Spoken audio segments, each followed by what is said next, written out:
Hey everybody, it's Trigger Bar Philosopher. Welcome back out to the channel. Today we have an exciting episode. We're going to be taking a look at a new offering from Smith & Wesson. It's their new folding pistol carbine in 10mm. I'm super excited to show it to you all, so let's get to shooting.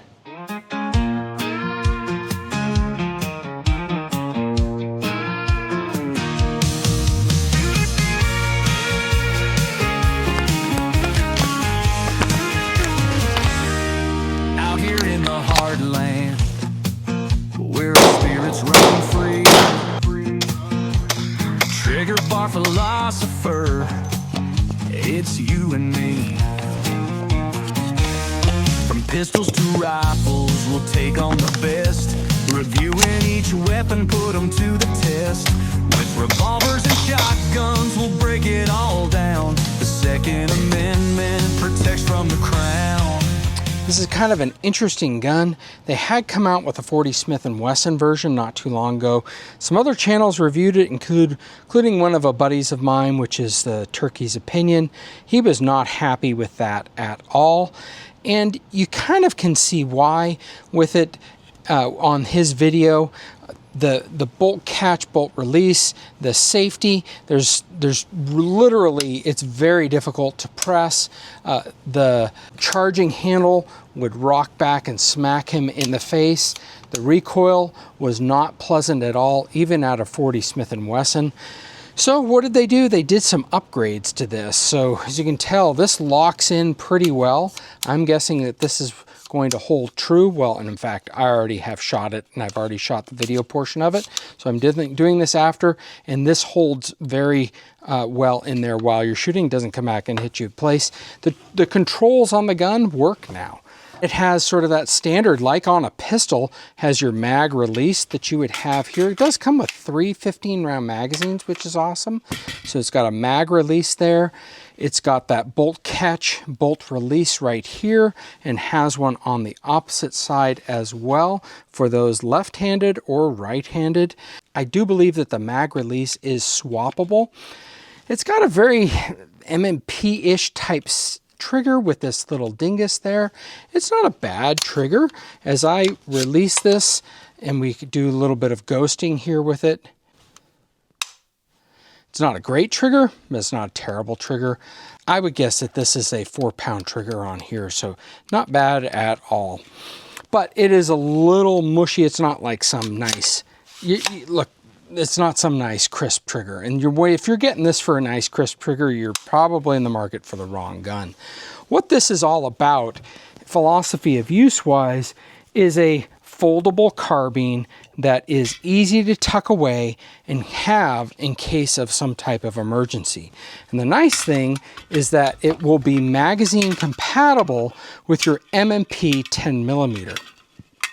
So it comes with 3 15-round magazines with it, and those are compatible with the M&P. It also comes with back straps.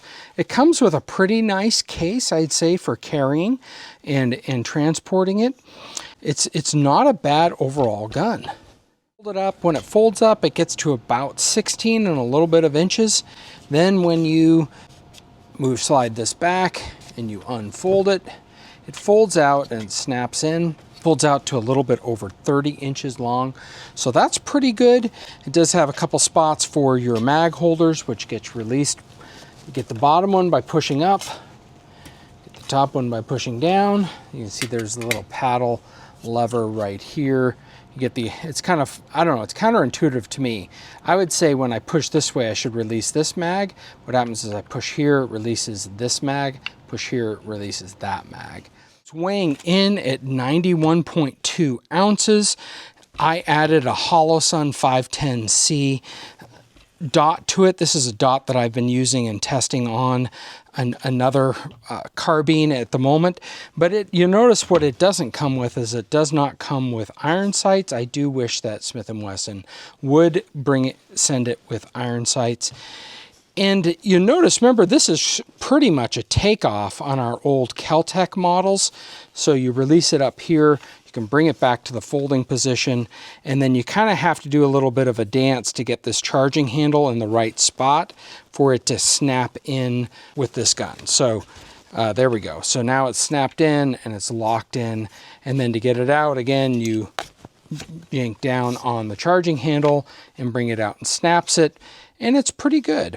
It's definitely pretty much a very plasticky gun. The Picatinny rail seems to be nice. I do have one complaint, and maybe it's because it's standard. I was kind of hoping that the thread pitch on here would be 5/8 by 24, but that's probably more of a 45 caliber thread pitch. It's 9/16 by 24, which is okay. It just means that I'm going to have to get something different for some of my suppressor adapters. Again, unfolded length or folded length, it's 30 and 5/8 inches, and unfolded it's 16.5 inches. So it comes down pretty short on it.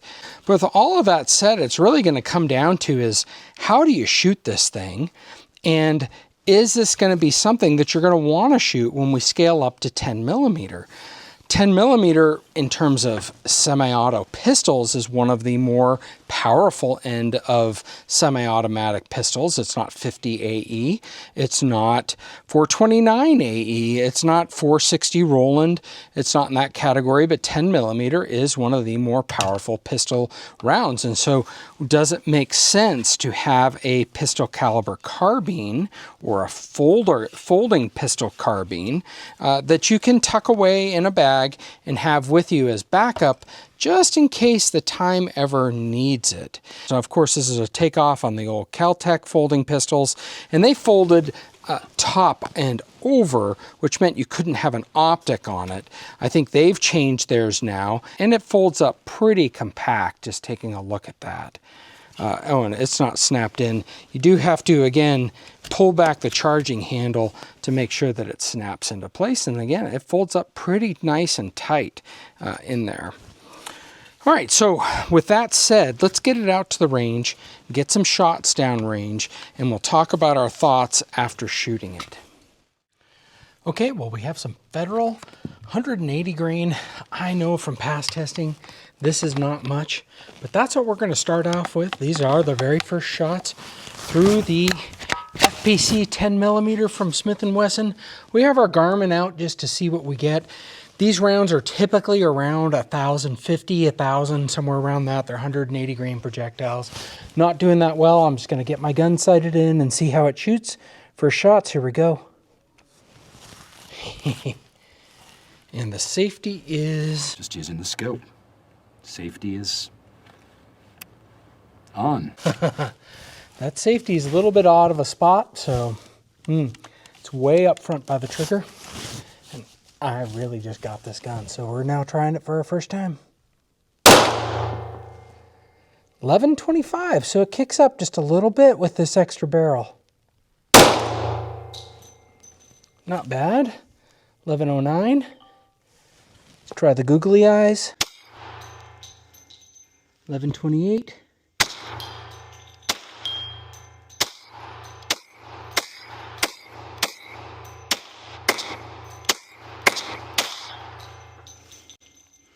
Not bad. Hopefully you can see down there what I'm getting on that, and that's without any sighting in. I just moved that optic from another carbine. Let's see, it picked up a total of 6 shots out of those 15 that we shot. We got 8 shots that we got, an average of 1124, and standard deviation is 6.9, I think. I don't know, I probably can't read it, 8.9. And the average kinetic energy is around 595. So again, we know that that Federal is weak sauce. We're trying to make sure this gun works. Let's move on to the next magazine. Mag 1 testing done.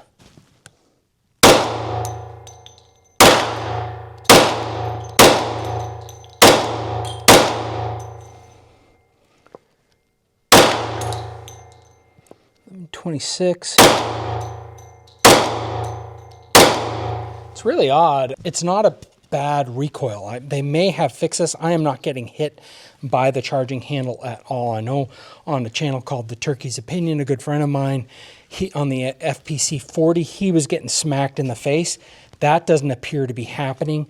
The recoil spring does appear to be nice, but what's odd is, and I don't know if it's the different loadings, but some of these are very pleasant and have a very smooth recoil, and other are more abrupt. Again, this is basically almost the weakest ammunition that's out there.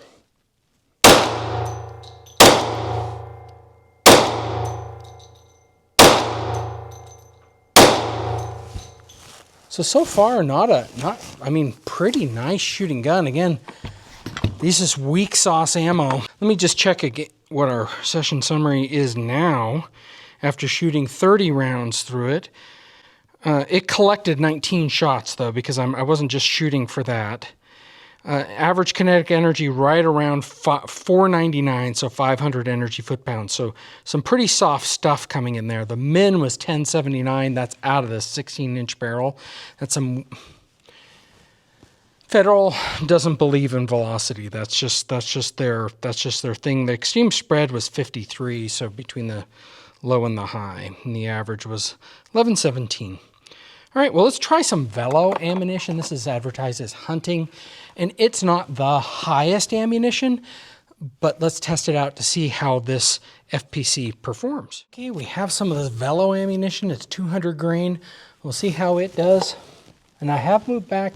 I'm back at 50 feet, about 16, 17 yards from here now. 1320, quite a bit faster. 1347.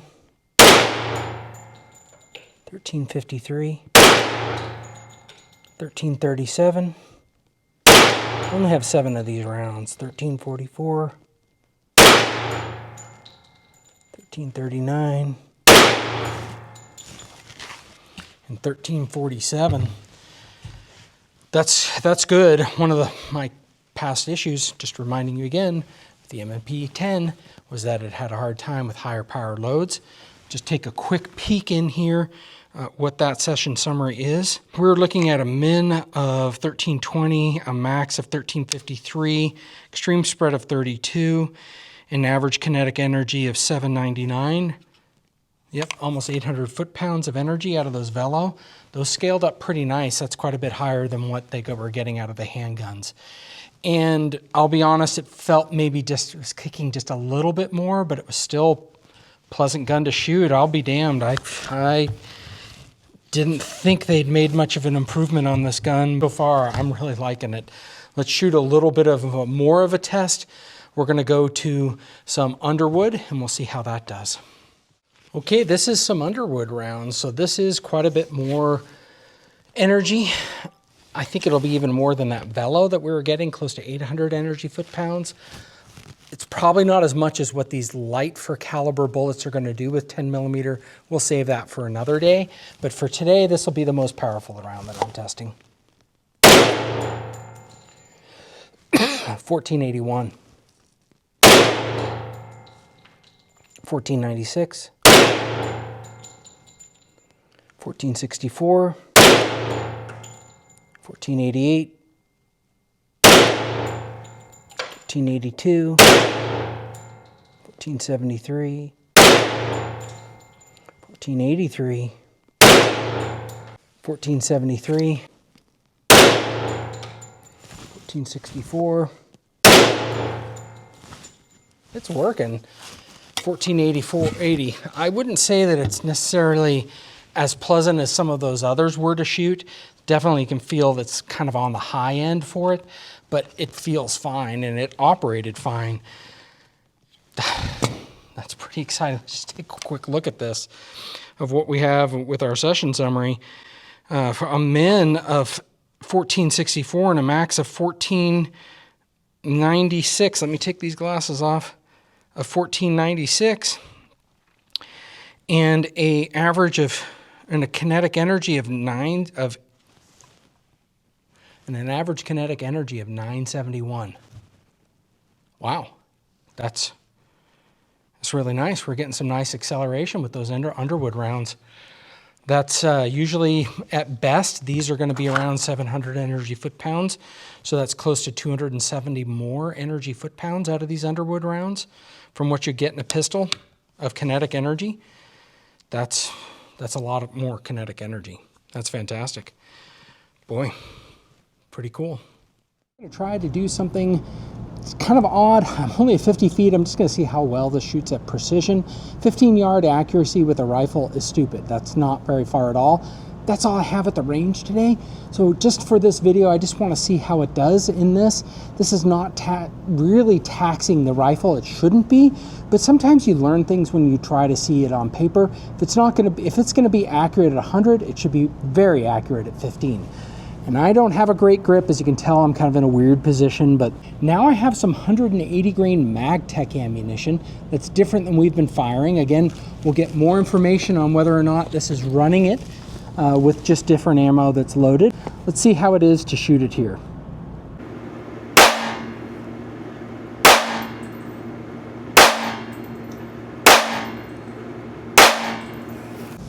It's 5 shots. Let's go down and see what we did. Okay, these are just the targets we've been shooting today. These were the 5 shots at the 15, 17-ish yards, 50 feet level. You can tell it's not bad. I definitely think I could tighten it up if, you know, had a better rest, all of those things. But what that's telling me is for this gun, what its intended use is, it's probably going to be just fine. You can look, these are the other ones with me standing at these various distances as well. So yeah, I think the gun is plenty accurate for what its intended purpose is. This is our first shots with the Smith & Wesson FPC 10mm, M&P FPC 10mm. M&P standing for military and police. Now the question is do you think military and police would ever use it? I would say that I was expecting a little bit worse than this gun. I'm more impressed with it after shooting it than what my expectation was. It's always good, and that's a good thing, right? If your expectations are here and it comes in here, that's a good thing. It does feel like, for the most part, it's made from kind of cheap plasticky parts. I don't know how long this is going to stand the test of time. I think on the plus side to it, the M&P guns, which are plastic, they're, you know, obviously not the slides, but they last pretty well. You don't see frames cracking and other things like that from the M&P series very often. So does it stand a chance then to be able to be reliable for the long term? Well, that I don't know. One thing that I forgot to mention, and I think I talked about it a little bit earlier, is this gun was pretty pleasant to shoot. And I think that is because they did upgrade the buffer system. At least that's what Smith & Wesson said. They put in a titanium coated spring that's a beefier spring than what they used for the 40 Smith & Wesson one. And that makes a huge difference. Again, the lockup of the charging handle, that's a big difference.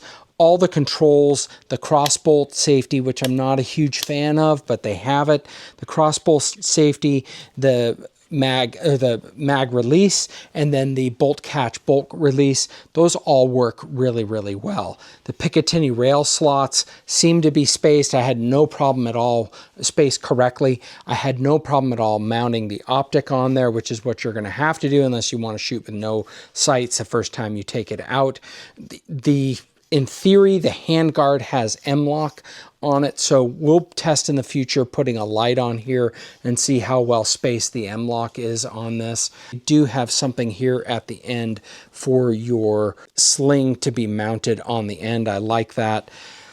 You know, as you saw in some of the videos, I don't think storing the mags in the back of your folding carbine, I think that's good for transportation. I don't think it's very useful or practical for reloading on the fly and doing dynamic reloading with mags stored here in the stock of this firearm. That didn't seem to feel very good to me, but then again, it was my first time ever trying it. So maybe with practice, that's something that you can learn and acquire. So I would say in conclusion, overall, I'm pretty happy with this. We'll try running it suppressed. We'll try running, if I can get the right thread adapters for this, we'll try running it with some other ammunition to see what type of acceleration we get. I think it's important for me to mention that I was one of the first owners of the M&P 10mm handgun, but I had so many problems. I had the mags jetting out of the bottom when I ran it with hot loads. I had failures to feed. I had failures to eject. I had failures to return to battery. I had stovepipes. I had all these issues. But today, and that was just in the first range trip, today I had none of these issues with this gun. If the handgun had worked as good as this, I'd still own it today, and I'd be singing praises of Smith & Wesson more. I think overall, maybe Smith & Wesson's turning around with 10mm. I'd like to hope that their handgun is getting better as well, but I will tell you, this FPC, it ran all the ammo, including some Underwood hot loads that were getting, gosh, close to 900 energy foot-pounds. Like that's pretty good power in that. I'm pretty impressed with it. Put in the comments below what you think of this folding pistol caliber carbine. Is this something you're going to be getting into it? Also put in there what type of testing you'd like me to see. Definitely we're going to be getting out some gel. We're going to be testing it out with some of my other 10mm handguns, testing out with a variety of ammunition. But I hope that's a good introduction for it to now. And I can just say that after one night of shooting, I'm pretty happy about it. So I suspect we'll find out from others if this is going well for others or if this gun is a fluke from others, since I feel like I'm one of the first ones to have it. All right, well, with that said, I hope everyone has a great week, and let's get to shooting. From pistols to rifles, we'll take on the best. Reviewing each weapon, put them to the test. With revolvers and shotguns, we'll break it all down. The Second Amendment protects from the crown. For the stars, defending our rights with God in our heart. We'll rise to new heights, from the range to the woods. We're ready to roll. Trigger bar philosopher, heart and soul. In the land of the brave, we stand tall and free. Prepping for tomorrow, prepared you will be. Conceal, carry wisdom. Good guy with a gun. Self-defense strategies will make it fun. Night vision gear on, we move with no light. Tactical training, prepared for the fight. Ammunition testing, ballistic gel in sight. Choosing the best rounds, we'll find out what's right.